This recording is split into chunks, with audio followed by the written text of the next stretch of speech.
Okay, hello everybody. Welcome back to Doomer Optimism. I am here with Josh Jeske. Josh and I met due to some other sort of work that I'm doing that I don't really talk that much about on the internet or on the podcast, but we met, in this other like realm of my life, professional realm. And I was just super impressed with what Josh was doing. It was super interesting. He's, young guy, kind of into regenerative agriculture, ag tech.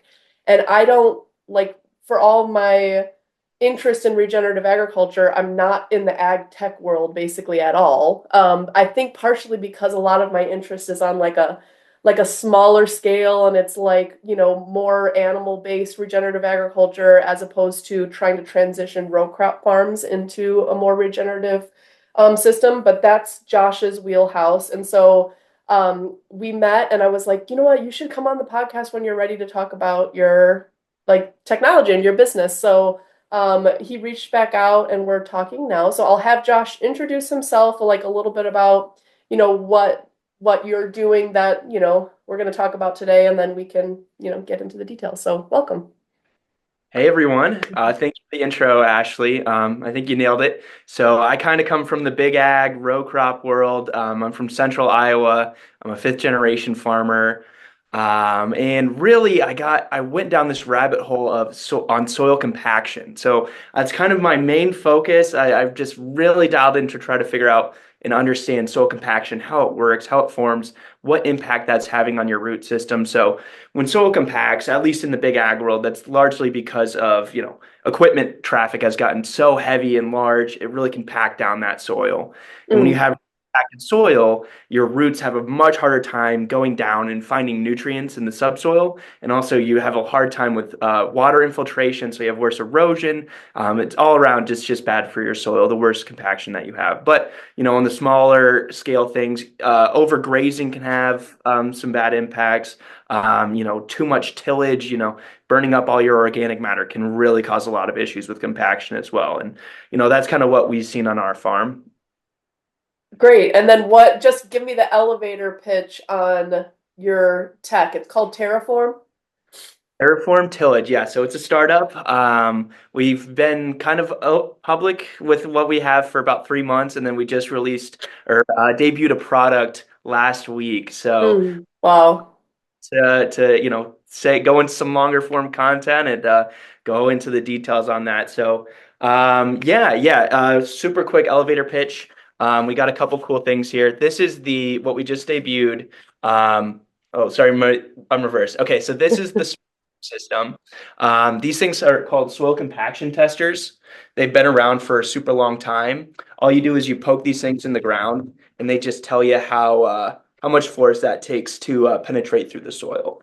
Uh, Wow. Also known as soil penetrometers. So yeah, they've been around for forever. And I was using them on our farm and just was trying to write everything on paper, and I wasn't having much luck with trying to get any good analysis out of the tool. And they've been around for generations, and they just needed an upgrade. And then the other tool we developed. So that your in upgrade is software that interfaces with the like mechanical measurement to help you do analyses and Pretty much, yeah, okay. yes. I just had the idea to use my phone to collect and log these measurements as I'm out in the field. So we're measuring how severe that compaction is, how deep it is, and then the range of acres actually losing yield to compaction. It just uses your phone's GPS to map that out for you, and then it also spits out a spreadsheet so you can do some more advanced analytic stuff as well. Amazing. And then is there another one too? Or is that a similar machine over there, the other corner? The other corner. So this is the till. Sorry, I'm a little struggling with the angles here. No, it's okay. This is the tillage tuner system, which we just released or announced last week, and been working on this for almost 5 years to the day. And we can kind of go into the story and everything, but this is a cultivator shank. Most tillage equipment, large scale tillage equipment, has these things called coil springs. Mm. So they can absorb that. If you hit really compacted soil, it doesn't just break the tillage implement. It can kind of flex and bend. I had the idea, I was going through the field one day and I could tell like it pulled really hard in just some areas of the field, but most Mm. like I was cutting through butter, you know. And my dad was always like, "No, we have to rip every acre because there might be compaction out there." And I'm telling him like, "Dad, trust me, it's hard in all of our high traffic areas, you know, where we enter and exit the field, where all that traffic is condensed and compact in the soil." I'm like, "Dad, let me prove this to you." He said, he laughed, that'll never work. But here Yeah. we are. So yeah, I mean, it's pretty simple. I mean, I brought a little, so this is like a, you know, a spring scale. It's, so if you could imagine there's like a tractor hooked up and this is your, you know, going through the ground. We're just Hmm. measuring how much resistance that spring is encountering as it's being pulled through the soil. And then that tells you compaction. Yes, and that's going to give you a ground truth measurement of your soil compaction. Okay, cool. This is so cool. And we'll dig into more like, how it works in practice and then what people do, what farmers can do about it once they're measuring these things. But let's start by talking about your story a little bit. One thing that was like super exciting to me is part of my whole wheelhouse on this podcast is that you've got these like farmers or practitioners, whatever. It doesn't necessarily need to be farmers, but people who do stuff like with their hands and in the field and I've got a friend who's a trucker and he's like he's there in the day to day of trucking. He like sees all these things that are broken. And then you have all these people who are like sitting in offices in front of spreadsheets and like making policy about this guy's life, and these two don't talk to each other. And this is one of my like big frustrations on the podcast is like a lot of people who really know the system in and out aren't the ones who are like making any change or making any policy or anything like that. So it's really cool. Your story is super amazing because you like come from this row crop farm. This is built born out of your like own frustrations with your own farm.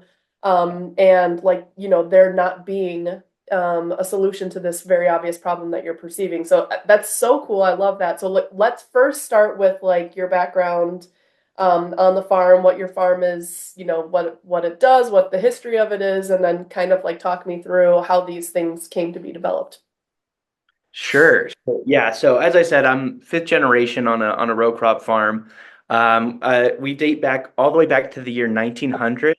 My my great great grandfather or great Which great state? grandfather in central Iowa. Okay. And the technology has changed a lot since then. I mean, it was probably a lot more like the farm that, you're more familiar with. We had Yep. the chickens and the goats and the cows and the pigs and the horses even, when, pulling the plow. And, we back in the day, they'd just plow every acre as deep as they possibly could. And that we've just seen a lot of organic matter depleted through our soil over the last 120, almost 125. Next year will be our 125th anniversary of the Oh farm. man, cool. Yeah. Yeah, yeah, But sure, but even those original like horse-drawn plows were plowing deep and eroding topsoil. yes, Because I think absolutely. a lot of people like, oh, well, let's just go back to like draft animals, that'll solve the problem. But they were also eroding topsoil quite a bit, quite Oh, significantly. yeah. So, my funny story my dad tells, and he heard it from his dad down.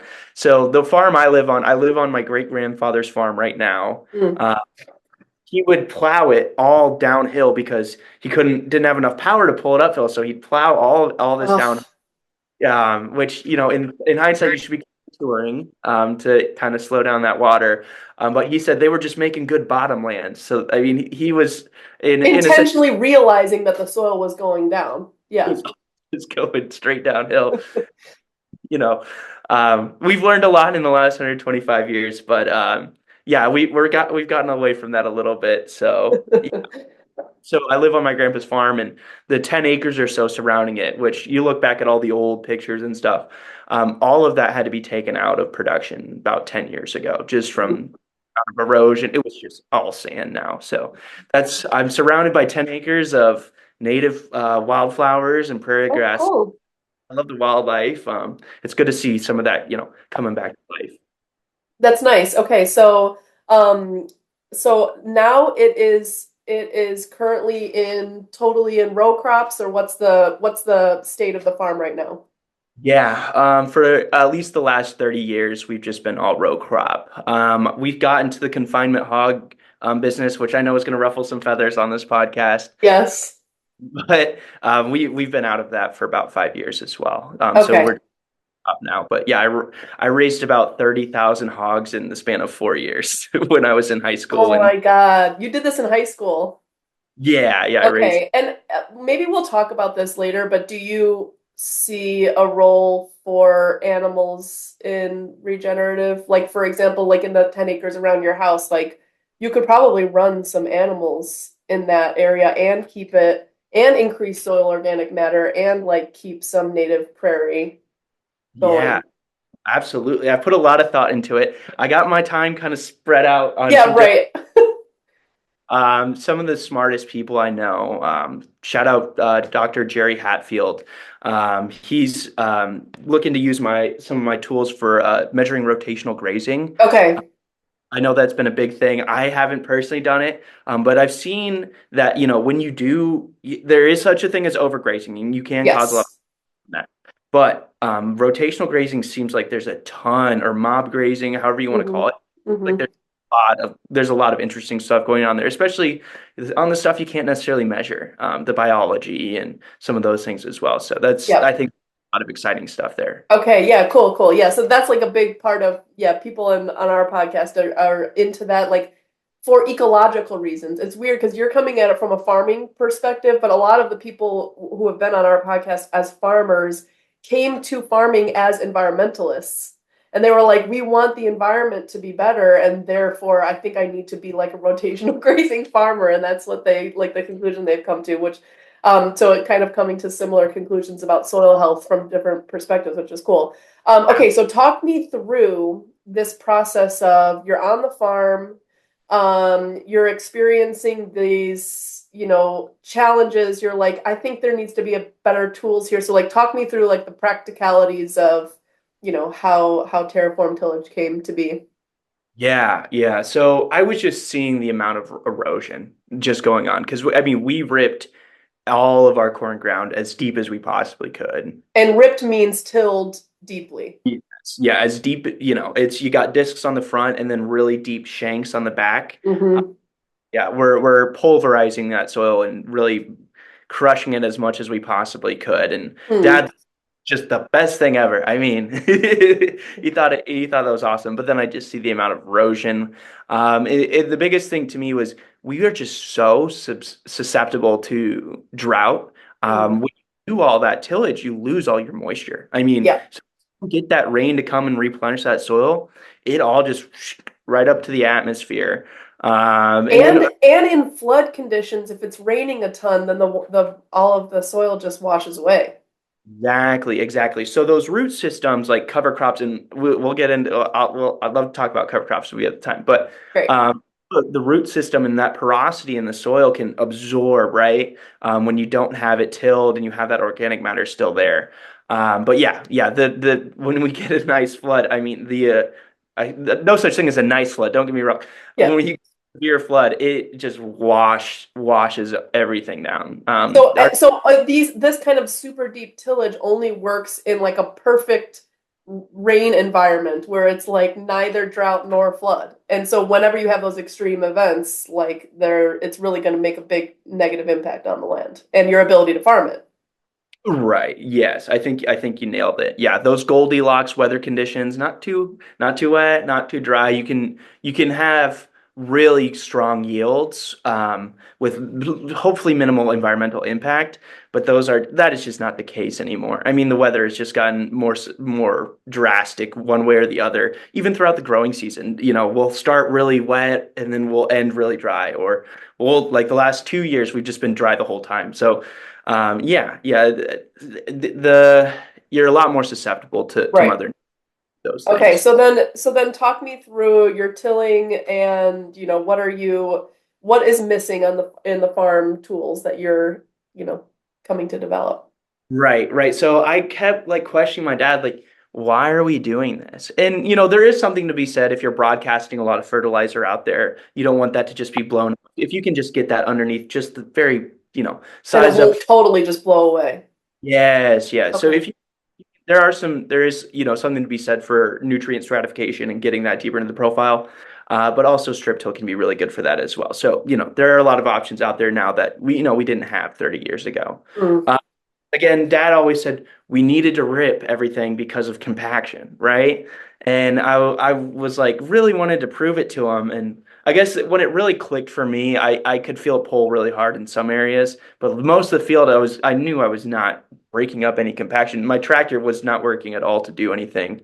And then the other thing was um, a lot of row crop guys like me, or at least in the glacial soils. There's a lot of rocks out there. And Mm. you do a lot of tillage, those rocks come to the surface. Yeah. I think the surface lowers to the rock in my perspective. I don't Yeah. know. I don't want to say A I'm a genius. geologist, but yeah. And that was my job as well. I wear a lot of hats, and I was also the rock picker on the farm. So I just spend my That is going out. the job of the son, the farm son, isn't it?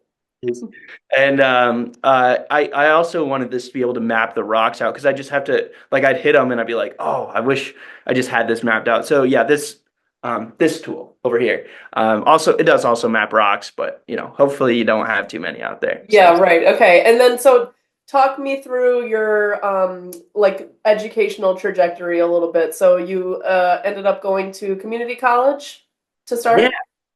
yeah. So I had this idea for the tillage tuner here almost 10 years ago, 9 months and some How change, old are you? years and some change. I'm 25. So when you were 15? Yeah, yeah. That's when it first hit me. And so Amazing. That's great. That's it's crazy. amazing. It's 10 years down this path. But Yeah. yeah, 5 years since we really started the business. But yeah, so I went to community college, lived on the farm with dad, and yeah, it was great. I studied ag, just general ag and life sciences. Wasn't really sure what I was going to do, but I loved FFA. I don't know if Yeah. there are listeners that are FFA nerds or whatever, Yeah. but I did some competitions back in the day.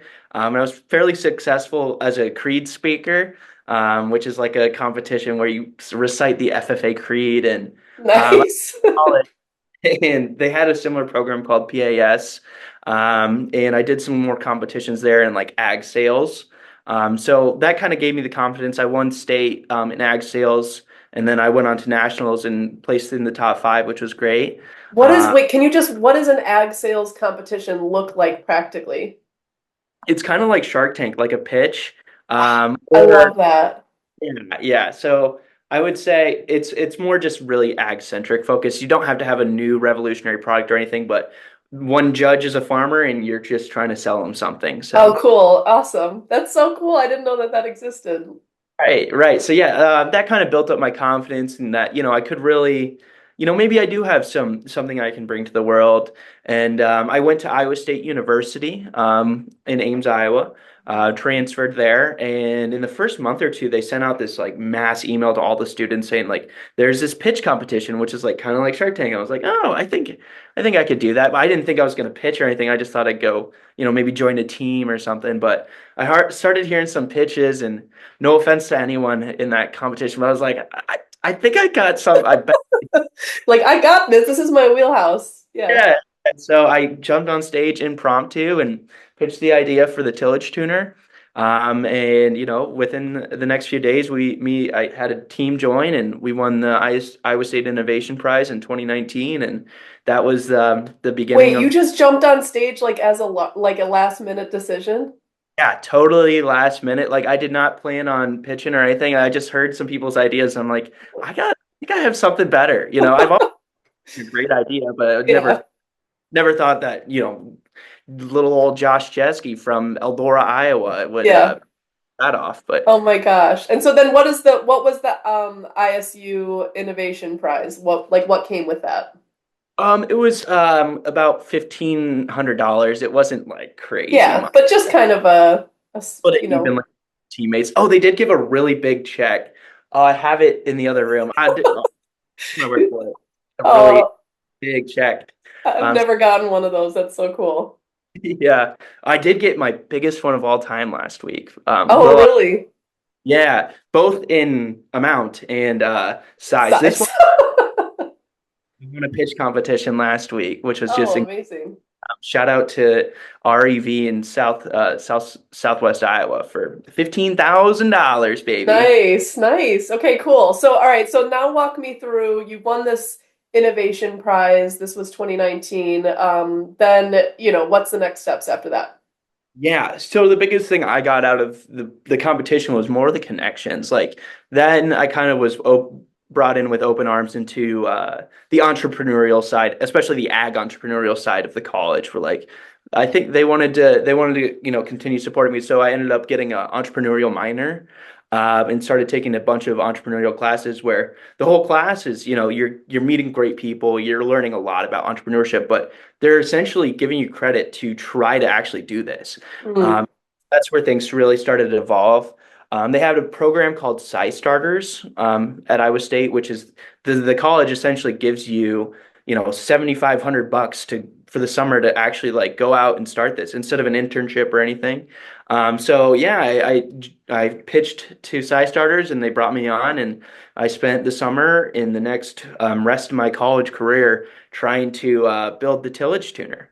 nice. Okay, so t just talk me through a little bit of your like fits and starts of building the tillage tuner. How did it go? Like, and also before we answer that question, what does your dad think of all of this? Like, because he's kind of like the foil in your story, Yeah, like, oh, my dad's just doing this backwards thing, and I had to come in there and innovate our farm out of it. Like, what does he yeah. think?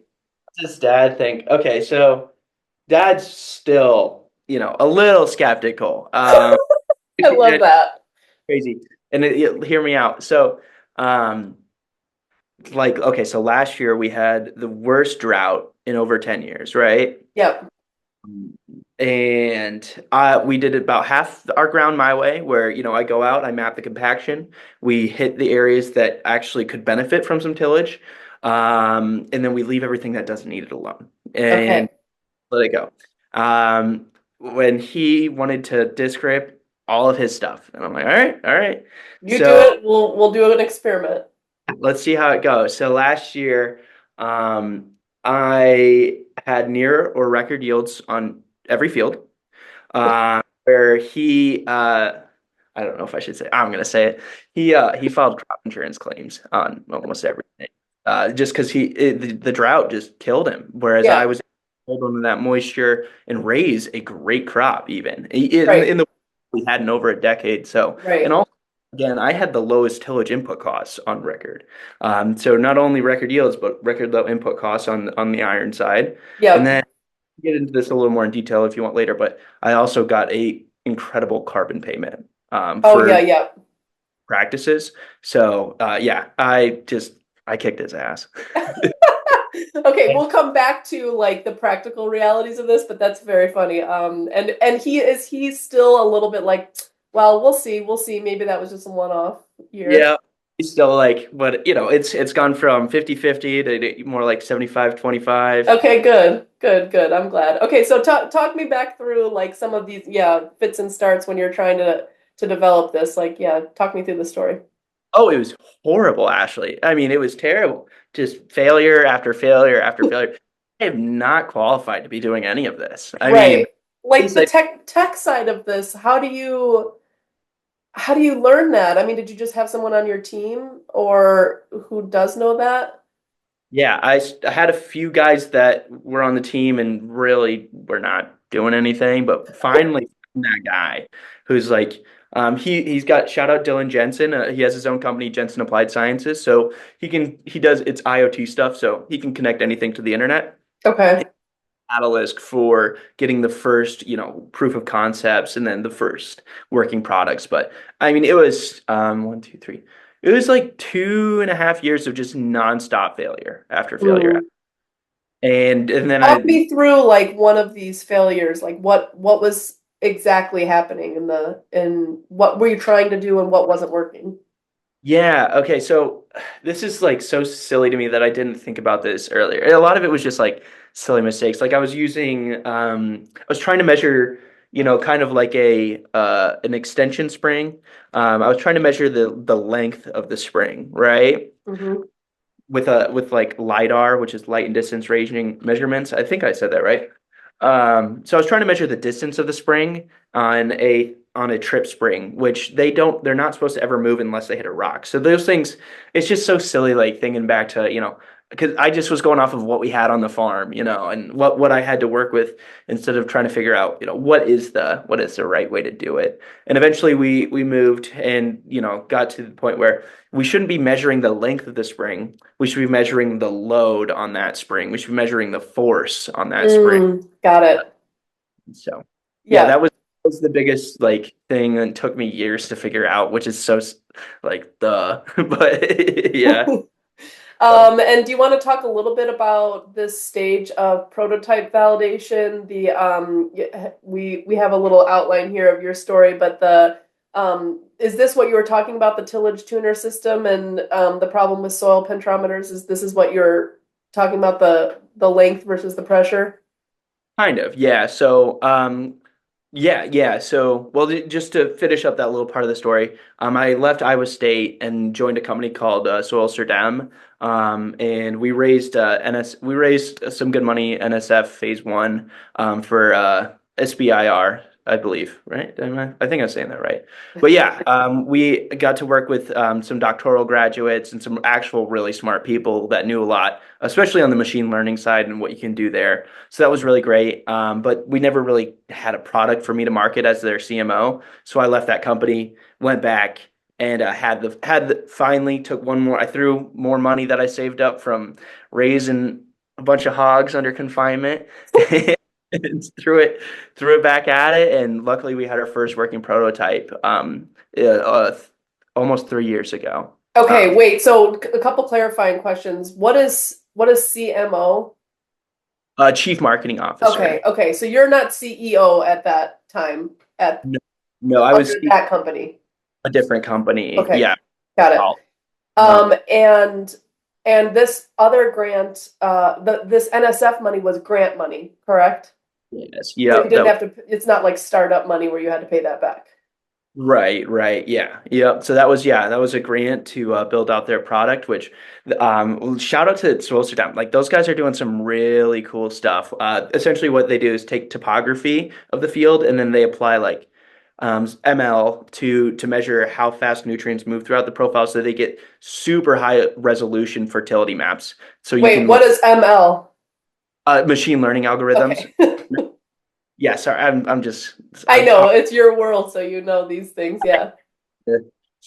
simplify things a little better. But yeah, they get ultra fine resolution fertility maps, so that way you only use the fertilizers in the exact amounts on the exact parts of the field where you need it. So Oh, nice. Okay, so Soil Surdem, Serdem, if anyone wants to look them up.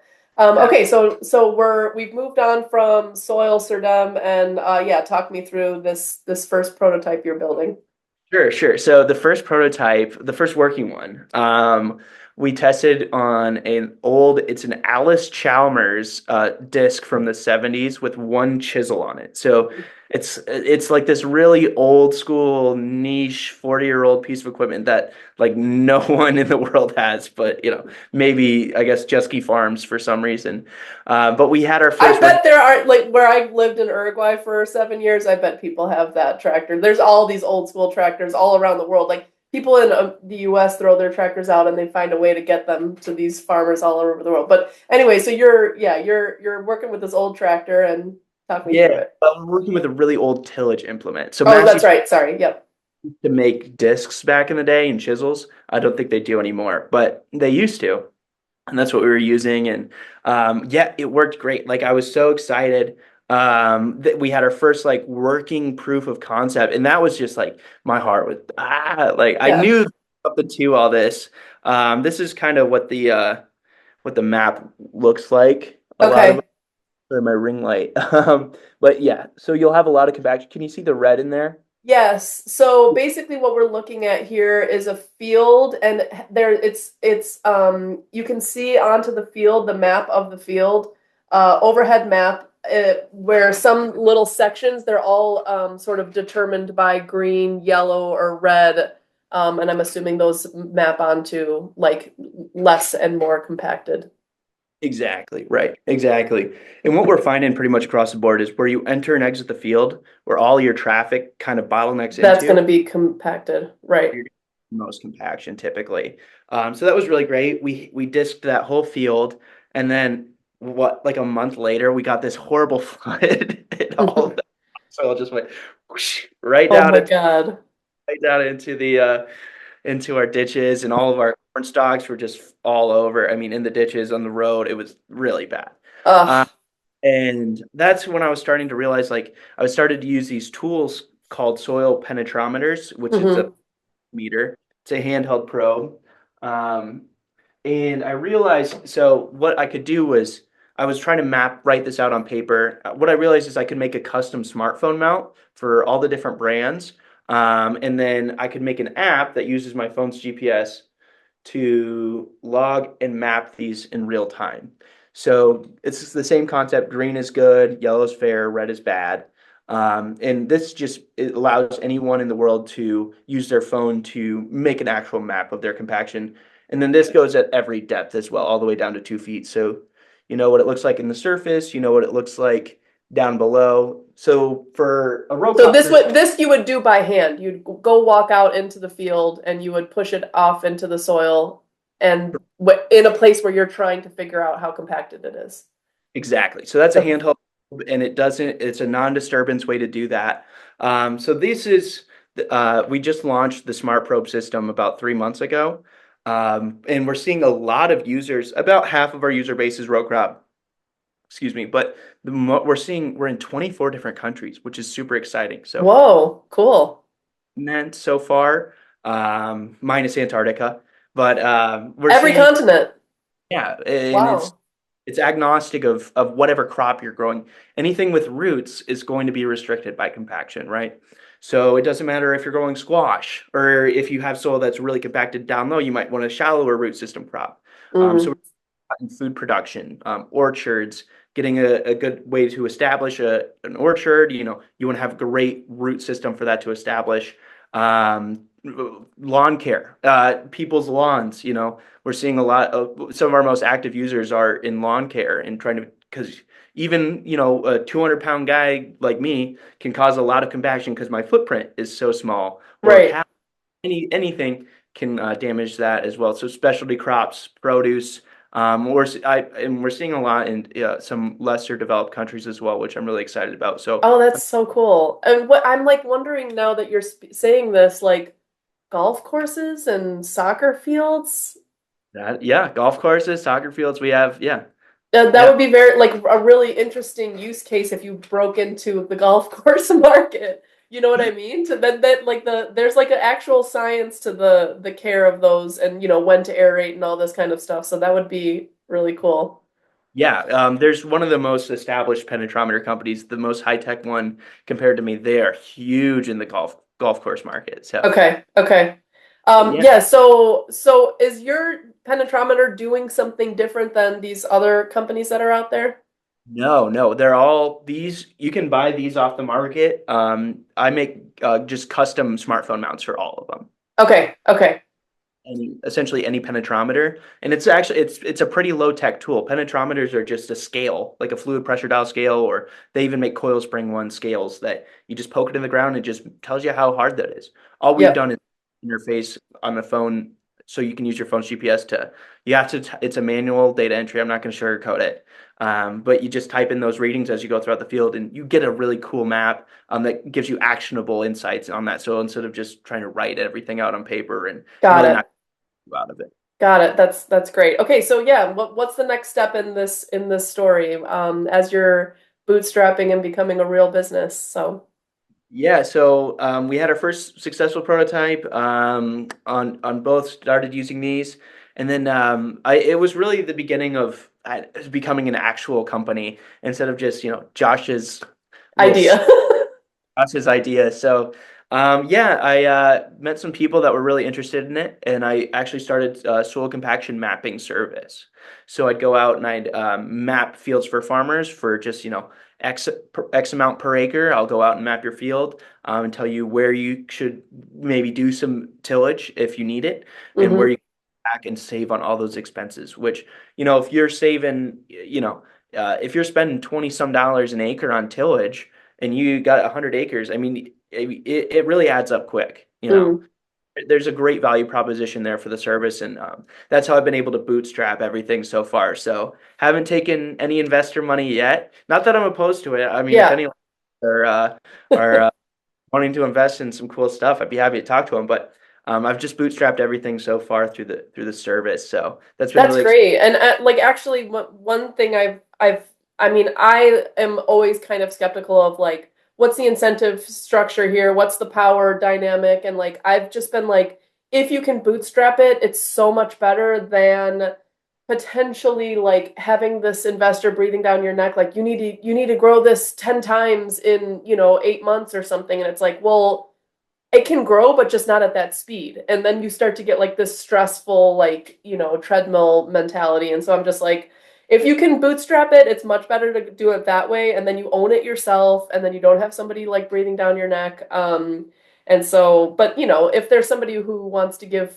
terms that are favorable to you listening, I know there are some people in the tech world who are at least adjacent to this podcast. So, okay, so continue on. So That note too, it's like right now my app is free. Like I'm not charging anybody anything for it except for myself to host everything.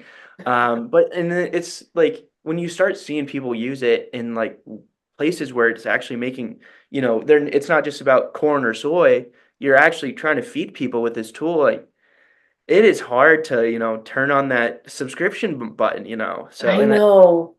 I great know. for I was actually just going back and forth on Twitter the other day with somebody who's doing a kind of software that helps people, small farms and small businesses, just sort of like keep track of all of their products, et cetera. More, like instead of people like kind of bootstrapping between like QuickBooks and Excel and all this stuff. And I was like, but this particular market makes no money. Like a lot of these small farms are like running at a loss. Like they don't have extra money to put into software. Like, or even if they, I mean, maybe they do, but a lot of these people have day jobs just to be able to afford the farm. You know what I mean? Where they're like the day job money is going into the farm, not the other way around. So yeah, I mean, it is tough, but of course, if you get enough uptake, you can charge a nominal amount that's not a ton, and then that kind of covers your costs, ideally, with enough uptake.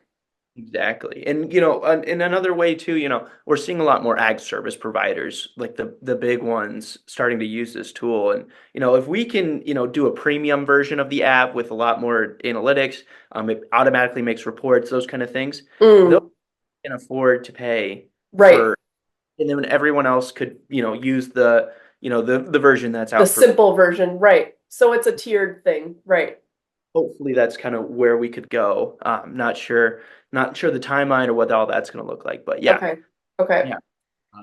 So sorry, what was your question? What were the So yeah, then sort of next step as we're building, what's kind of get us up to speed in the story. So last we heard, you're kind of prototyping it, and you've got this real product that you're actually, bootstrapping by bringing it onto people's farms. And then what's the next step after that? Yeah, the next step, okay, so I just started doing all sorts of measurements on all different kinds of like ways to manage soil. And I started finding some really interesting stuff like totally goes against conventional Oh, wisdom. really? Like what? One of my first customers was a long-term no-tiller with and he used cover crops. 30 plus years, hasn't had iron in that soil. No tillage. Wow. Yep. It, I went out to his field expecting like, as someone who rips our field, like, oh, we're gonna have some great stuff, and he's like, oh, what a fool! Why would this guy not rip his ground? He's Yeah, gonna have. yeah. I went out there, and I could not have been more wrong. I mean, Wow. perfect. 4 inches all the way down to 24 inches. Just premium. I mean, the penetrometer almost fell out of my hands. The It soil was just went straight through like butter. like butter. And that was like super, like really messed with my head a little bit. And really changing my philosophy on why we do tillage and when we need to do tillage. So that was really cool. And I've done also seen people be super successful with heavy tillage in a good year. So Mm. I think you can still be there's room for and then there's a lot in the middle. There's a lot of people that, only just need to do some areas, right? And that's the majority of most large scale farmers. So Uh, wait, can you just talk me through the cover crop question a little bit? The assumption with tillage is what, and the assumption with cover crops is what, and then what changed in your mind? And also talk me through, so yeah, talk me through how people do cover crops and also then plant row crops. Sure. Yeah. So cover crops could be almost anything that you plant over the winter. So when you're not growing your cash crop, your primary crop, instead of leaving your soil fallow, which means not growing anything, you What, can and plant. people see this when you drive through Illinois or Iowa, it's just, brown fields where with little stubbles of corn or whatever, but there's nothing in that soil growing. Exactly, exactly. A lot of brown fields, and in the winter time when there's snow, there's a lot of brown ditches because all Mm. the snow and all. Yeah. Uh, so yeah, it's just essentially growing. Primarily, the biggest one, the king cover crop, is cereal rye. It's just a grass. It's super thick, dense, grows really well over the winter. Well, it doesn't grow in the winter, but it doesn't kill off. It So like they plant it in the fall, it grows enough to have some roots sitting there, and then the roots sit there all winter, kind of holding the soil in place. right, and when it starts to warm back up in the spring, it just pops up. And then by the time we go and plant, farmers, some will terminate early, but a lot of people will just plant green. Instead of planting into just, bare soil, we're planting into 3 foot tall cereal rye. And you can just plant into that without tilling it.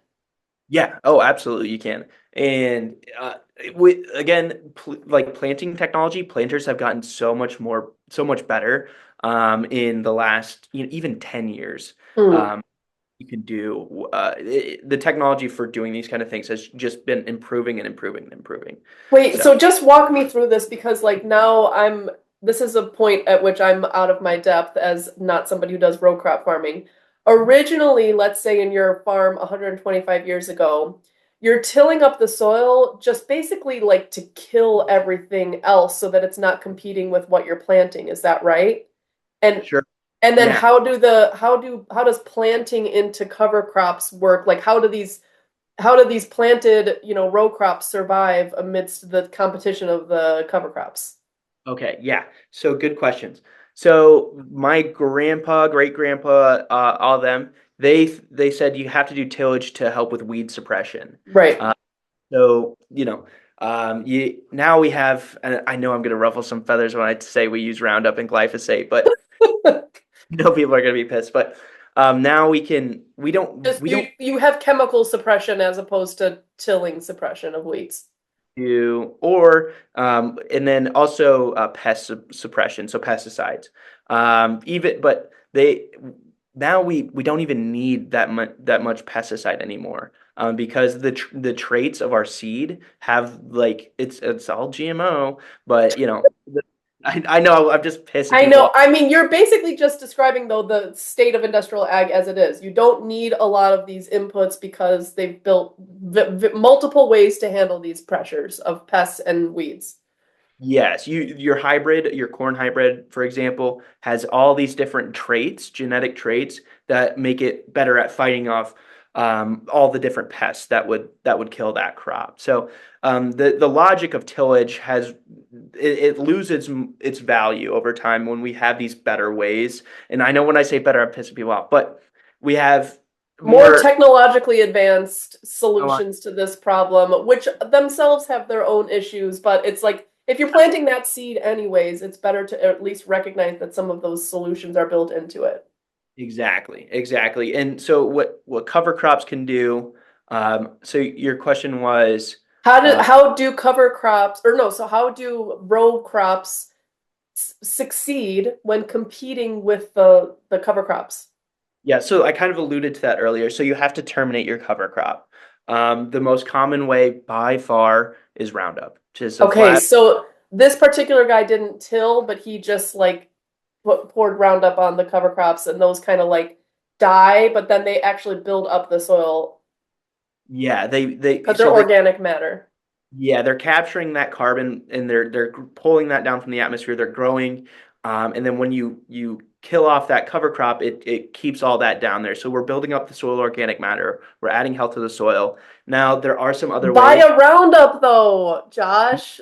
No, I know. I hate. I'm gonna be I that. know, but it's okay. This is the world we that exists. So we're just trying to, little by little make it better. Okay, so Are some new stuff. Grazing livestock would be perhaps a much better way. right. Infrastructure, and there's a lot of things to transition a row crop into a large scale livestock producing state. But also, people are having a lot of success with roller cripping. We're starting to see just a few people experiment it. People are having a lot more success down in the southern states, to my knowledge, with roller cripping, which you, instead of terminating it with uh, uh, glyphosate, Roundup, whatever, you can take a roller and just trample it down, and then these crimpers have little like lines, so your it'll actually bend it down, and then that crimper will snap off at the root base to kill that. Nice. Okay, so you're not tilling, but you're basically like killing the top of the plant, and just in the right time that when you're planting the other ones, they'll outcompete that plant from getting back going. Exactly, Got exactly, and it. then those your cash crop can begin to emerge and outcompete that initial cover crop. So Okay. Okay. No, that's all very helpful. Although I'll just say, you know what else tramples down cover crops and plants? Animals. And you can mhm. just run them through. And actually, like there increasingly are row crop operations.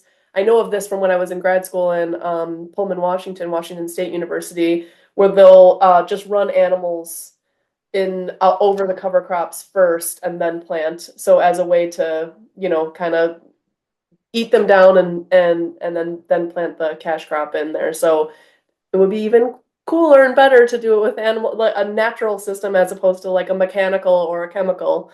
But anyways, yeah, so we're in the weeds now. So okay, now let's talk where are we at in the story? Are we up to date yet, or is there something else that happened? Sure. So, yeah, I think we can roll off that. So, you're absolutely right that livestock could do this. And I think there is a big opportunity for people to transition that way. Yeah. Though not easy, there's a lot of hurdles to transition. Infrastructure, fencing, just your Yep. business isn't used to this. You don't know how to handle livestock. You have no experience with it. Yeah. Right, exactly, exactly. And I mean, we farm about 1,300 acres, so and we're not huge, but we're not small either. So I mean, there is a lot of transition change. So back to okay, why cover crops are so great. Obviously, they could be better. There could be better ways to do it. But so what I found on our farm was we have a lot of issues with compaction because we have such low organic matter. We've done so much tillage over the years. It's very variable. Um, and we tried cover crops for the first time a couple years ago, and in the first year alone, it just made this crazy difference having all that root and biomass down into the soil profile. It was like night and day, especially in that first like 12 inches of the soil. It really remediated a lot of the variability in our compaction, which was super exciting. So yeah, that was really great. And then I had I wanted to further research this a little bit. So I reached out to the Iowa Soybean Association, which is like a commodity organization. They don't lobby politicians, but they try to collectively increase our soybean sales, our exports, those kind of things, and they do Mm-hmm. well.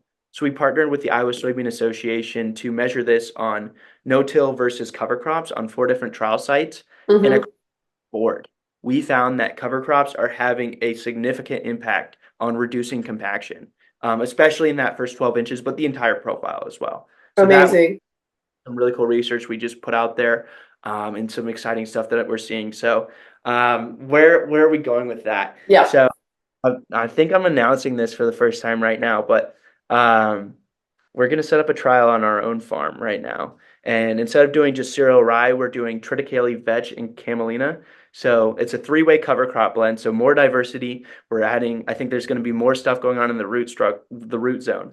We're going to do 4 strips of that. And in between those 4 strips, we're gonna we're gonna moldboard plow it.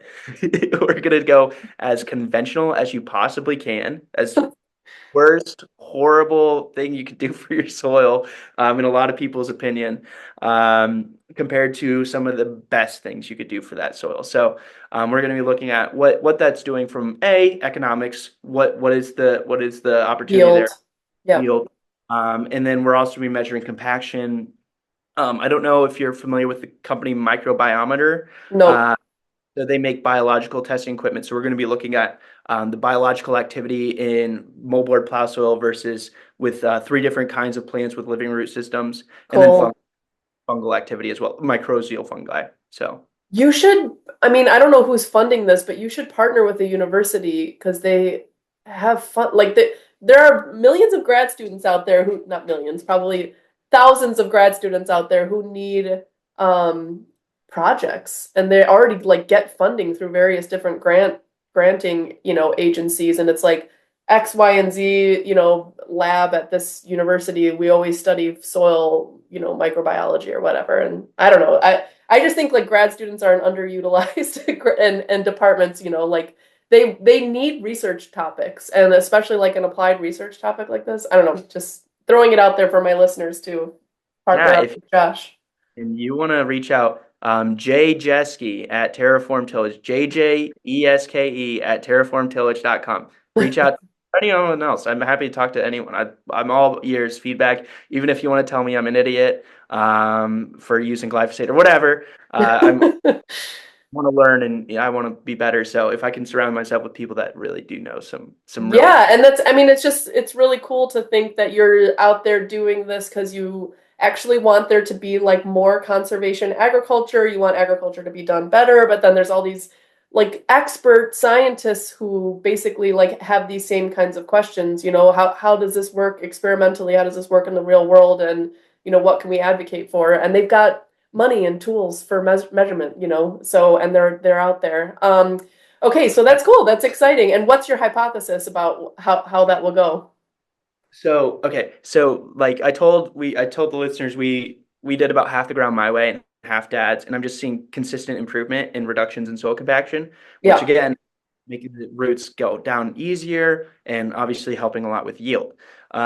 What the hypothesis is that when you do all that extra tillage, you're actually decreasing the load bearing capacity of your soil. So when you break all that structure down, it can't support the weight of that heavy equipment. So you're increase the amount of compaction there. When you do that, you're also reducing the amount of organic matter, so the porosity in your soil, the aggregation of your soil, all these beneficial things, your water infiltration, all of that's going to decrease substantially when you do that tillage. And then on the other side, when you're doing cover crops, when you're adding diversity to the soil, you're adding a lot of cool interactions down under that I do not understand.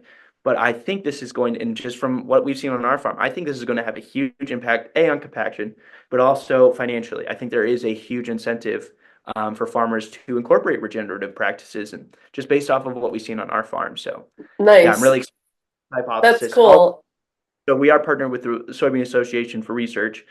They have several doctoral Oh, good. graduates. Okay, good. Yep.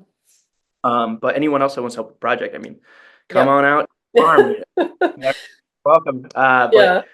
this is all going back to the USDA, the U.S. Department of Agriculture, which is going to help. It's going to help ideally the government allocate money to people trying to do these Yeah, things. so okay, now we're in politics. Like what's your sense of the state of the USDA now? Do they seem to be supporting these regenerative practices? Do you think this is going to change under Trump at all for the better or worse? So Okay, what's the state of it now? What's the state of it now? Do you think they're doing enough to incentivize these practices? I think there's a lot of room to improve. I mean, I think there's so many hurdles with bureaucracy. So there are federal programs for farmers wanting to do these kind of practices. So CSP, which is the Conservation Stewardship Program, which we just got into, our the amount of paperwork we had to do with that, I kid you not, was thick. I'm I not shitting. know. I know. And I know that, people could abuse that if they don't have I totally agree that there needs to be checks and balances there, but it can be hard to get into some of these programs, especially in when it comes to like they want to pay farmers that are the worst offenders, like, we used to be, because we can have more of a change. The people that have already been doing this for They get 30, no benefit. they get a kick in the ass. I mean, they don't even get a great job, thumbs up, you're doing good work. They're like, we're just not interested. If Even you're okay. though, like, theoretically, you could be like building more topsoil and more carbon on top of an already good operation.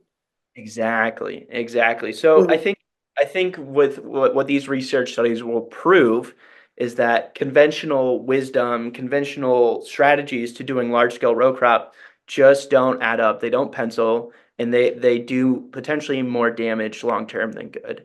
And we should Wow, cool. That would be a very, very big finding to confirm. absolutely. And I mean, I'm not the only person out here looking for No, that. sure. The flip side, there's also a huge value opportunity to what we can do long term to build up our soil, and also have better financials. We're less susceptible to these weather events when we can build up our soil and have healthy soil. So Yes, right. It's a win-win. It's not necessarily just, oh, for the good out of the goodness of our heart, we want to build up soil quality, but instead it actually does increase resilience to extreme weather and it does potentially also increase yields, at least according to your experiments thus far. And then talk to me a little bit about carbon markets, carbon pipeline, 45Z tax credits, like I sure, have sure. my critiques of this whole system just because it's so like just all it's so all over the place. It's unregulated. Like people are making all sorts of scientific claims, quote unquote, that are not scientific, like about how much exactly carbon is being sequestered and that it's going to remain permanently in the soil. It's like, anyways, but tell me a little bit about what how that currently is and what, could potentially come of those programs. Sure, sure. Okay, so big topic. Try to distill it down a little bit. So, right now, there are private entities that want to pay farmers to sequester more carbon from the atmosphere. Think of an airline company has a lot of pollution that they're Hmm. emitting up into the air. So a company like FedEx maybe or Delta, you name an airline, they would like to offset their carbon emissions by having farmers pull some of that down from the atmosphere and put it back into the soil. Hmm. So there are private companies that are kind of middlemaning this whole transaction between the biggest emitters Hmm. and who can sequester that carbon by changing their practices. I alluded to this earlier, but a lot of farmers that have already been doing the right thing for decades they're not They eligible. can't, they're not eligible for that money. No. Eligible.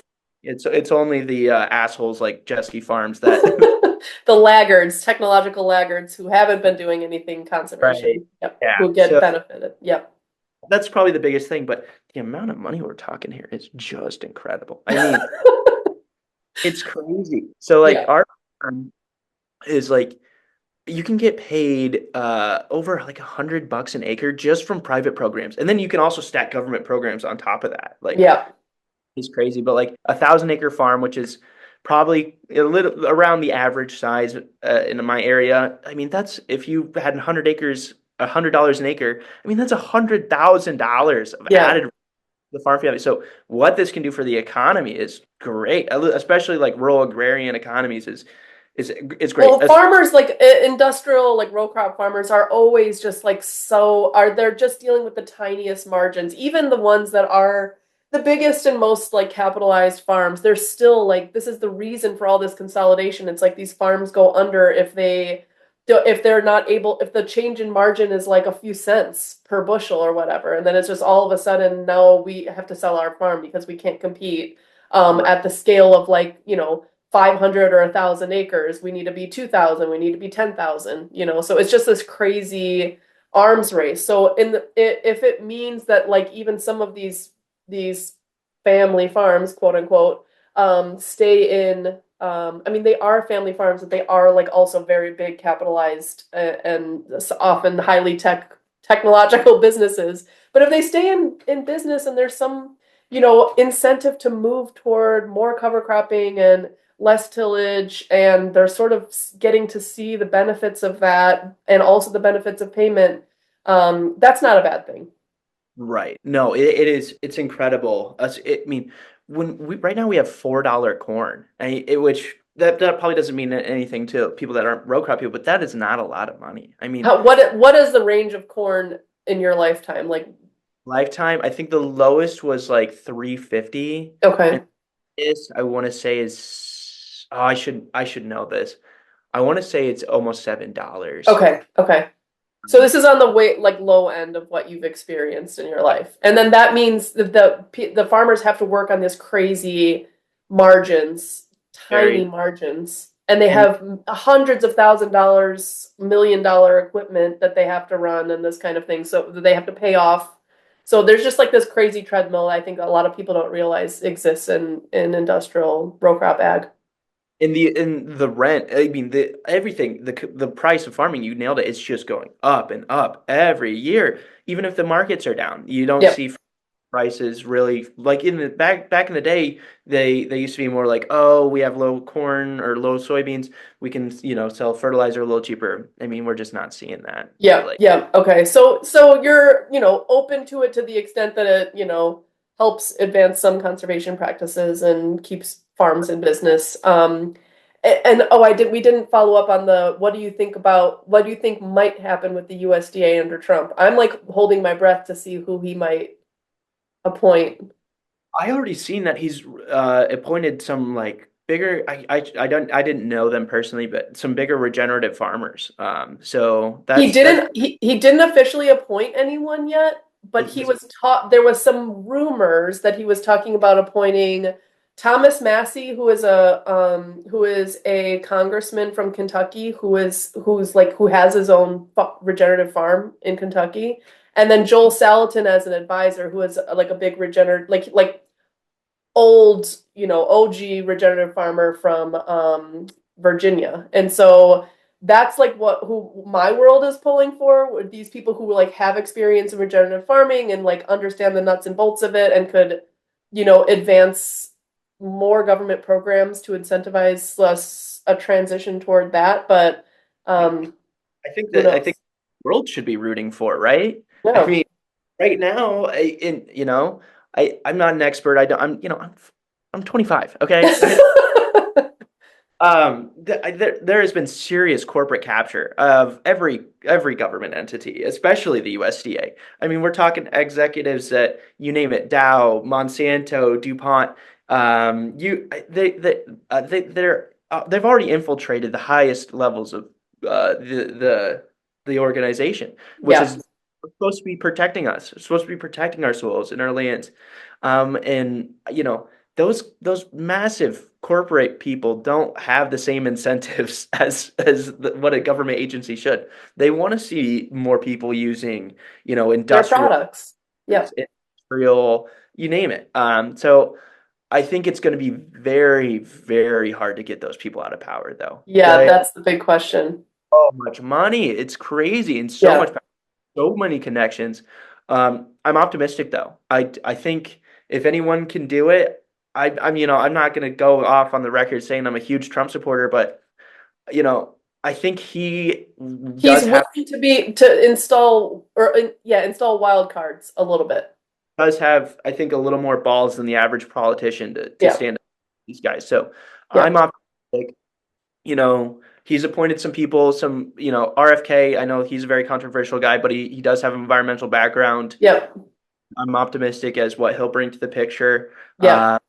But yeah. So I don't know. We'll see, I guess. Yeah. Do We'll you see. and you told me this off the record. You can tell me you don't want to talk about it now, but you had an issue with an agricultural company in the development of this product.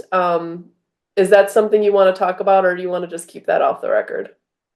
Oh, okay. No. I won't name drop. I won't Okay. name, but some of these massive OEMs, so original equipment manufacturers, they make so much money from people ripping every acre. I mean, like some of these companies are making 70% of their, revenue off of maintenance and repairs. So fixing stuff that breaks down. And when you do tillage, that's one of the hardest things you can do to a tractor. So I felt personal influence from some of these massive companies that, if farmers realize, oh, maybe we don't need to subsoil 80, 90% of our field, Yeah. maybe we don't need a 800 horsepower, $1.3 million tractor, you know? Mm, So like I was on the cover of my Iowa State's magazine my senior year, right? And a week later, one of these massive companies sponsors a capstone for this exact idea right here. And it's so ridiculous. And it's like the college just took the money and they tried to beat me to it. A week after they were publishing me, trying to talk about what I'm trying to build. And yeah. way that if somebody with less integrity had a hold of this technology and what it could do, they would try to hide it from the world. I Wow. I could be wrong. I could be, but their financial interests there are a lot of people that profit from farmers mining our surface. Keeping up as business as usual. Exactly. Yeah. Exactly. But there are some massive ones that aren't, necessarily going to do that. They are going to do what's right for the farmer. They are going to do what's right for the soil. Even if they lose money short term, they'll find ways to, evolve and work in a world that's actually making a better place for future generations. And Yeah. again, I shouldn't name drop, but I might be having some potential conversations about taking this and putting it into stock onto some new machinery coming off the line. So Amazing. Amazing. That's cool. That's cool. And I think the future will belong to those companies who develop and evolve. These companies that are sort of predicated on, this complete soil destruction, they're just, killing their own business model eventually because these people will not be able to use these tractors if it's all sand and there's nothing to till anymore. So, it's one of those things where this is the right time to start making these moves as these companies, where these equipment manufacturers. Yeah, cool. I hope that happens for you. Final thoughts. How do you think, what's your assessment of this? You're in the middle of this soybean world. Iowa's like the center of the soybean universe, the center of the cash crop universe. I mean, Iowa too, the I states, they say. Or yep. sorry, Illinois too. So, what's your sense? Are we evolving? Is it tipping in this direction rapidly? Are people we know farmers are the most skeptical, which in some ways I really appreciate of new tech, where it's just like, I've been screwed over and exploited a million times. I'm not just, taking on whatever this salesman who's at my door is gonna say. And I appreciate that amount of skepticism in general. But in the case of you're already doing this super high tech industrial thing and it can be marginally better for your yields and for soil, are farmers evolving? What's your sense? Yeah, yeah. So we talked a lot about the doom. Yeah, what's the optimism? Talk about the optimism. So yeah, we are seeing, in the last like couple of years, when we were kind of some of the first people doing cover crops, for example, or reducing tillage in the area, people, oh, we got a lot. People drive by the field and look like, thank God that ain't my soybean field, and like some bumper yields, and like, oh well, and you're getting $100 an acre on top of that. Oh well, shit, maybe I should. So yeah, we're seeing a lot more people. I mean, it was maybe one in every 50 fields. I'm just guessing. Yeah, Um, Maybe one in every 10 or so, which is great. nice. I mean, that's a considerable increase. And yeah, I also the average age of a farmer is like 65. Yeah. So I don't boomers. There's boomers We in a lot love of you, but you know the time that you can't fight time, and a younger generation is going to do you see a pipeline for these guys your age getting into farming? Like, are people are like, does there seem to be among your peers a resurgence of interest? Like, hey, maybe this would be a cool line of work to go back to my family farm and take it over. yeah, I think if you have nepotism, like if you an aunt or an uncle that had some ground, and there's going to be a lot of opportunity. Back to the doom side, I don't see farms getting any smaller. I really don't see them getting any smaller. Yeah, yeah. Young with, a lot more ground. And I know a lot of my buddies are aggressive with, trying to get as many acres as possible. Just Well, and you know what? Like in the medium term, if with I'm like my doomer to optimism on this like land access thing is I think there's gonna reach a point at which like people just cannot manage. They just won't be able to manage this amount of land under like the economics and the material constraints. It's just, like it's gonna be too expensive. These tractors are not gonna be able to, run at cost that you're expecting to get yields on. There's going to be some kind of breaking point. But in the medium term, if there's guys who are like you're in your peer group who are totally sold on trying to do this better, incrementally better each year, and the land is underneath their purview for this interregnum, period, that would be the best case scenario if you're thinking, long term. absolutely, absolutely. I think that is best case scenario, and that's really the only scenario I really see. And because our older generations never had the technology to do this. Yeah, Now we can know exactly where we are losing yield compaction, how deep, exactly how should we rip that. I mean, like John Deere has TrueSet or Case IH has Soil Command, and I can make a tillage prescription and have their tillage implement only do the areas that it needs which is to. amazing actually when you think about it. Yeah, especially if you're working on this scale, you might as well use a tool like that. Exactly. And with this system, we can actually stack that with this. So we can make a tillage recommendation, but we can build a sense and act system with it. So the opening discs talk to the deeper shanks. And when we detect more compaction, we can get a little more aggressive, break up that really compacted soil. And when we sense less compaction, we Just don't need lift it. Yeah.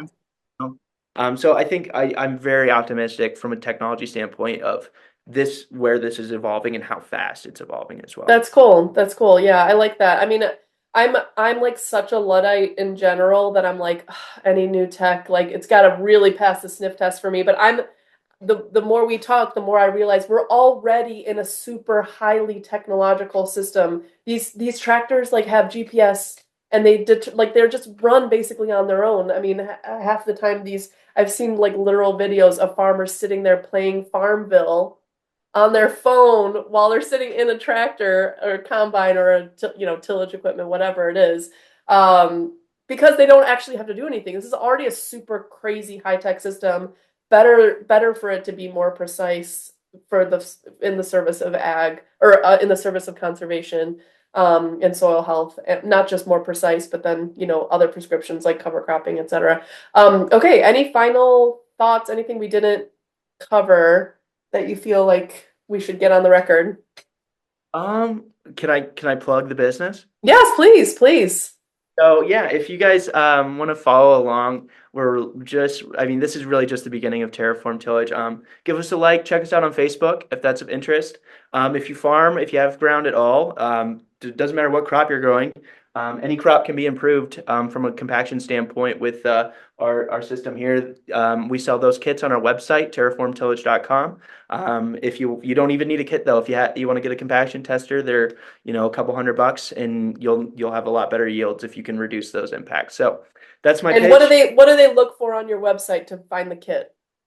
Just go to the shop. It'll show you all the different penetrometers that we make them for. Super quick. There's ones that only go up to like 300 psi. There's ones that go all the way up to 1,000 psi. So there's cheaper ones, more expensive. There's kind of a cost comparison there. Whichever one fits your operation is the best fit for you. So. Okay, cool. And yeah, any other way people can either get involved, follow you, or invest, or I mean, I guess just get in touch with you directly, right? Yeah, again, Jeske, Josh Jeske, jjeske at terraformtillage.com. So that's my email, jjeske at terraform, terraform, tillage, tillage. Amazing. Yeah, Anyone. this is, sorry, say that again. Oh, yeah, I said just reach out. I'd be happy to talk with anyone, good or bad. I'm all ears. So, Okay, great. This was so cool. I'm so glad we crossed paths. Like I said, this is not exactly my wheelhouse, although my another Doomer Optimism host has done a few basically Illinois ag, like, innovations in this exact row crop world episode. So this will be a part of that little series. And so this is amazing. I am so like, it's just there's something really cool about this like young guy American inventor archetype. Like this wasn't working on my land. These old guys aren't doing it the right way, and like I'm gonna just improve the world and bootstrap and make my way up. That's very inspiring. So Yeah, thanks for doing it. Thanks for coming on. I wish you all the greatest success, and anything we can do to help, let us know.